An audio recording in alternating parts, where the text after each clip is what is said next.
పేర్లు కూడా సెలక్షన్ చేశారు. కానీ పోయినటువంటి ప్రభుత్వం కందాల ఉపేందర్ రెడ్డి గారు ఎమ్మెల్యేగా ఉన్నప్పుడు అందరికి కూడా పేదలందరికీ కూడా 130 మందికి పట్టాలు ఇవ్వడం జరిగింది.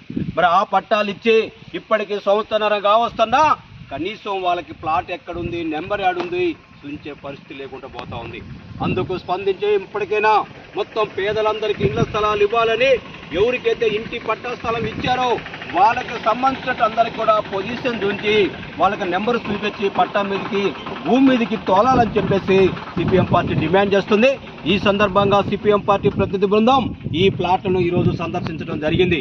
సందర్శించి ఇప్పటికే 130 మంది ప్లాట్లుగా విభజించి నెంబర్లు కూడా విభజించారు. కానీ ఇంతవరకు ఈ నెంబరు నీది, ఈ ప్లాట్ నీది అని చెప్పేసి ఇంతవరకు ప్రభుత్వం చేయని పరిస్థితి ఉంది. అందుకు అనేక దఫాలుగా పెద్ద ఎత్తున ఎంఆర్ఓల, ఎండిఓని, అట్లాగే రెవెన్యూ మంత్రి, మిగతా అధికారులు కూడా కలిసి వాళ్ళందరికీ కూడా ప్లాట్లు ఇవ్వాలని, వాళ్ళకి సంబంధించిన ఇచ్చిన పట్టాలందరికీ కూడా పొజిషన్ ఉంచాలని చెప్పేసి అనేక రూపాల్లో నిరసన తెలియజేయడం జరిగింది.